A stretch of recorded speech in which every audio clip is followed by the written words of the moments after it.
राजस्व एवं बागवानी मंत्री जगत सिंह नेगी ने आईजीएमसी में चिकित्सकों की हड़ताल को लेकर विपक्ष पर तीखा हमला बोला है। उन्होंने कहा कि मुख्यमंत्री से बैठक और आश्वासन मिलने के बावजूद चिकित्सकों का हड़ताल पर जाना उचित नहीं है, क्योंकि इससे आम मरीजों को भारी परेशानियों का सामना करना पड़ रहा है। मंत्री नेगी ने भाजपा नेताओं द्वारा दिए जा रहे बयानों को गैर जिम्मेदाराना बताते हुए कहा कि विपक्ष इस संवेदनशील मुद्दे पर राजनीति कर जनता को गुमराह कर रहा है। उन्होंने कहा कि मुख्यमंत्री ने चिकित्सकों को आश्वस्त किया था कि मामले की जांच के लिए उच्च स्तरीय जांच समिति गठित की जाएगी।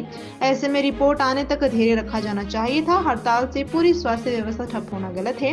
केंद्र सरकार द्वारा एनडीआरएफ के तहत 601 करोड़ रुपए जारी किए जाने पर उन्होंने स्पष्ट किया कि ये कोई नई सहायता नहीं बल्कि पूर्व में लंबित राशि की किश्त है। मंत्री ने कहा कि साल 2023 में भारी नुकसान के मुकाबले अब तक पूरा मुआवजा नहीं मिला है। उन्होंने आरोप लगाया कि भाजपा इस राशि को बढ़ा चढ़ा कर पेश कर राजनीतिक लाभ देने का प्रयास कर रही है। उनके चाल और चरित्र में बहुत फर्क है। इनके एक नेता जो है जो एक पक्ष के साथ खड़े हैं, दूसरे नेता दूसरे पक्ष के साथ खड़े हैं। ये तो लोगों को बांट कर जो है अपनी राजनीतिक रोटी सेकने के लिए जो है आगे बढ़े हुए हैं। इनको नहीं है चिंता कि डॉक्टरों के या पेशेंट्स के बारे में इनको कोई चिंता नहीं है। उनको तो केवल अपनी राजनीतिक रोटी सेकनी है। जो इस बात से ही पता लगता है कि ये जो किस तरफ को खड़े हैं, दोनों तरफ खड़े हैं। ये कैसे हो सकता है कि कुछ लोग बीजेपी के जो है पेशेंट के साथ जनता के साथ खड़े हो जाएं और कुछ लोग इनके आम नेता जो है डॉक्टरों के साथ खड़े हो जाएं। पर जहाँ तक डॉक्टरों का जो ये रवैया है, जब माननीय मुख्यमंत्री ने इनको आश्वासन दिया कि दोबारा से अगर इसके ऊपर कार्रवाई जो भी करनी है उसके ऊपर एक इंक्वायरी हाई लेवल की बिठाया और उसकी रिपोर्ट आने तक इंतज़ार कीजिए, पर ये जो है बिना उसको इंतज़ार किए एकदम से जो है पूरी सिस्टम को ठप करना जो है बहुत गलत है।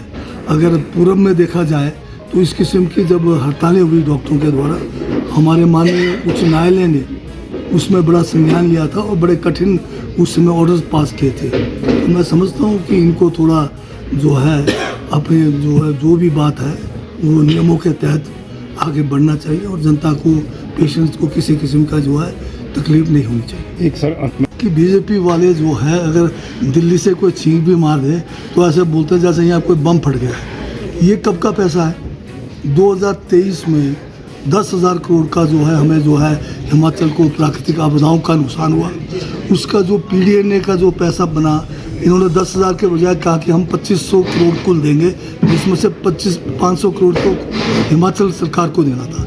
2,000 करोड़ इन्होंने 2023 का देना था, जिसमें से अब जाके 608 करोड़ रुपए सेकंड जो है इंस्टॉलमेंट के नाम पे दे रहे। तो ये बताइए कोई बहुत बड़ी बात कर दी इन्होंने। ये तो हमारे पुराना जो हमारा जो इनसे मिलना था वो है, वो भी अभी पूरा नहीं मिला। 23 का भी अभी पैसा पूरा नहीं मिला, 24 का कुछ नहीं मिला, 25 में जो नुकसान 6,000 करोड़ से ऊपर हुआ है। माननीय प्रधानमंत्री हिमाचल में आए, पूरा जो है हवाई सर्वे किया, कुछ पीड़ितों से मिले और 1500 की घोषणा कर गए, उसका एक पैसा नहीं आया। अभी 25 का पैसा नहीं आया, ये 23 का पैसा आ रहा है, वो भी आधा अधूरा आ रहा है। तो इसमें बोलने की क्या बड़ी बात है? इसमें तो इनको शर्म होनी चाहिए कि हमारे यहाँ आपदाएं आके एक के बाद दूसरी आ गई। पुराने जो हमें हमारा हक था, जो पुराना हक ही नहीं पूरा मिल पाया, तो ये किस बात की खुशी मना रहे? ये जो हमारे एमपीज हैं जो दिल्ली में है, ये कम से कम इनको इतनी तो सोच होनी चाहिए, क्या ये हिमाचल के साथ है या वो भाजपा के साथ है? हिमाचल के हितों की रक्षा करने के लिए इनको हिमाचल के लोगों ने चुन के भेजा या मोदी के गुणगान गाने के लिए भेजा?